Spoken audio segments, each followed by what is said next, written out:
नमस्कार दोस्तों, आप सभी का स्वागत है चर्चा टीवी पर। चर्चा टीवी को अपना ढेर सारा प्यार देने के लिए धन्यवाद। आज हम आपको बताएंगे कि मेघालय राज्य में मौजूदा स्थिति में कौन सी पार्टी मजबूत है और 2 मार्च को कौन सी पार्टी मेघालय में सरकार बना सकती है।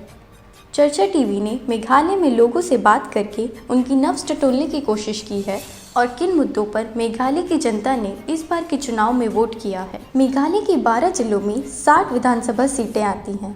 इन 60 विधानसभा सीटों में से 5 सीटें सामान्य हैं और 55 विधानसभा सीटें अनुसूचित जनजाति के लिए आरक्षित हैं।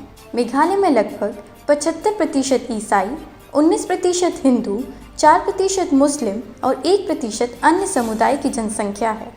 मेघालय में लगभग 84% अनुसूचित जनजाति की जनसंख्या है।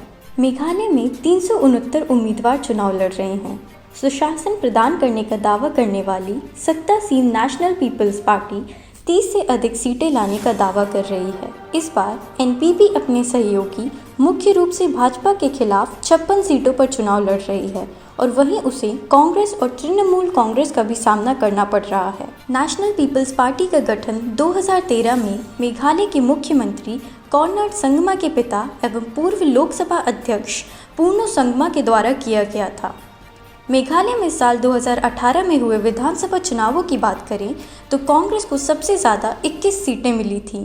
बीते विधानसभा चुनाव में किसी भी पार्टी को स्पष्ट और पूर्ण बहुमत नहीं मिला था, लेकिन कॉनराड संगमा के नेतृत्व वाली एनपीपी, जिसने 20 सीटें जीती थी, भाजपा के साथ गठबंधन के बाद सरकार बनाने में कामयाब रही थी। वहीं बाकी पार्टियों की बात करें तो भाजपा और Hill State People's Democratic Party को 2-2 सीटें मिली थी, जबकि यूनाइटेड डेमोक्रेटिक पार्टी को 6 और पीपल्स डेमोक्रेटिक फ्रंट को 4 सीटें मिली थी। चर्चा टीवी ने मेघालय राज्य की सभी 60 विधानसभा सीटों पर सर्वे किया है और आज हम जिलेवार चर्चा करेंगे कि किस पार्टी को कितनी सीटें मिलने की संभावना है। मेघालय विधानसभा चुनाव में BJP, NPP, Congress, HSPDP, Trinamool, PDF, UDP सभी राजनीतिक दल स्वतंत्र रूप से लड़ रहे हैं। सबसे पहले चर्चा करते हैं वेस्ट जयंतिया हिल जिले की 5 विधानसभा सीटों की। वेस्ट जयंतिया हिल की 5 विधानसभा सीटों में से 3 सीटें एनपीपी को, 1 सीट कांग्रेस पार्टी को और 1 सीट यूडीपी को जाती दिखाई दे रही है। इसके बाद चर्चा करते हैं ईस्ट जयंतिया हिल जिले की 2 विधानसभा सीटों की। इस जिले की 2 विधानसभा सीटों में कांग्रेस पार्टी को 1 और यूडीपी को 1 सीट मिलती दिख रही है। ईस्ट जयंतिया हिल के बाद चर्चा करते हैं री भोई जिले की 5 विधानसभा सीटों की। इन 5 विधानसभा सीटों में से कांग्रेस को 1 से 3 सीट, एनपीपी को 1 से 2 सीटें और तृणमूल कांग्रेस को 1 सीट मिलती दिख रही है और वहीं यूडीपी, पीडीएफ, वीपीपी को 0 से 1 सीट जाती दिखाई दे रही है। इसके बाद चर्चा करते हैं ईस्ट खासी हिल्स जिले की 17 विधानसभा सीटों की। इस जिले की 17 विधानसभा सीटों में से 5 सीटें एनपीपी को, 5 सीटें यूडीपी को, 3 सीटें भाजपा को, 2 सीटें पीडीएफ को, 1 सीट तृणमूल कांग्रेस को और 1 सीट वीपीपी को जाती दिखाई दे रही है। ईस्ट खासी के बाद चर्चा करते हैं ईस्टर्न वेस्ट खासी हिल्स की 2 विधानसभा सीटों की। इस जिले की दोनों ही विधानसभा सीटें यूडीपी को जाती दिखाई दे रही हैं। ईस्टर्न वेस्ट खासी हिल्स के बाद चर्चा करते हैं वेस्ट खासी हिल्स की 3 विधानसभा सीटों की। इस जिले की तीनों ही विधानसभा सीटें एनपीपी को जाती दिखाई दे रही हैं। वेस्ट खासी हिल्स के बाद चर्चा करते हैं साउथ वेस्ट खासी हिल्स की 2 विधानसभा सीटों की। इस जिले की 2 विधानसभा सीटों में से 0 से 2 सीटें तृणमूल कांग्रेस को, 0 से 2 सीटें एनपीपी को, 0 से 1 सीट कांग्रेस पार्टी के खाते में जाती दिखाई दे रही है। यहाँ पर एनपीपी, तृणमूल कांग्रेस और कांग्रेस पार्टी के बीच कड़ा मुकाबला देखने मिल सकता है। साउथ वेस्ट खासी हिल्स के बाद चर्चा करते हैं नॉर्थ गारो हिल्स की 4 विधानसभा सीटों की। इस जिले की 4 विधानसभा सीटों में से 3 सीटें एनपीपी को जाती दिखाई दे रही हैं, वहीं कांग्रेस के खाते में 1 सीट जाती दिखाई दे रही है। नॉर्थ गारो हिल्स के बाद चर्चा करते हैं ईस्ट गारो हिल्स की 3 विधानसभा सीटों की।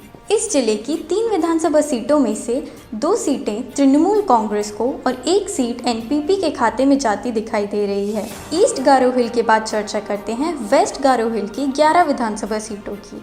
इस जिले की 11 विधानसभा सीटों में से 1 से 2 सीट भाजपा को, 4 से 5 सीट तृणमूल कांग्रेस को, 4 से 6 सीटें एनपीपी को और 0 से 1 सीट कांग्रेस के खाते में जाती दिखाई दे रही है। वेस्ट गारो के बाद चर्चा करते हैं साउथ वेस्ट गारो हिल्स की 3 विधानसभा सीटों की। इस जिले की 3 विधानसभा सीटों में से 2 से 3 सीटें तृणमूल कांग्रेस को और 0 से 1 सीट एनपीपी के खाते में जाती दिखाई दे रही है।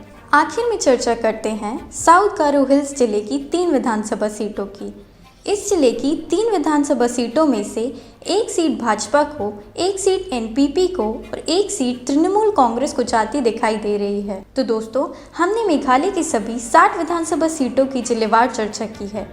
चर्चा टीवी के मौजूदा एग्जिट पोल के अनुसार मेघालय की 60 विधानसभा सीटों में से 21 से 26 सीटें एनपीपी को, 10 से 12 सीटें यूडीपी को, 11 से 13 सीटें तृणमूल कांग्रेस को, 5 से 7 सीटें बीजेपी को, 4 से 7 सीटें कांग्रेस पार्टी को और 3 से 5 सीटें अन्य दल को जाती दिखाई दे रही हैं। चर्चा टीवी के मौजूदा सर्वे के अनुसार मेघालय की 60 विधानसभा सीटों में से 21 से 26 सीटें एनपीपी को, 9 से 10 सीटें यूडीपी को, 11 से 15 सीटें तृणमूल कांग्रेस को, 5 से 6 सीटें बीजेपी को, 4 से 8 सीटें कांग्रेस पार्टी को और 3 से 5 सीटें किसी अन्य दल को जाती दिख रही हैं।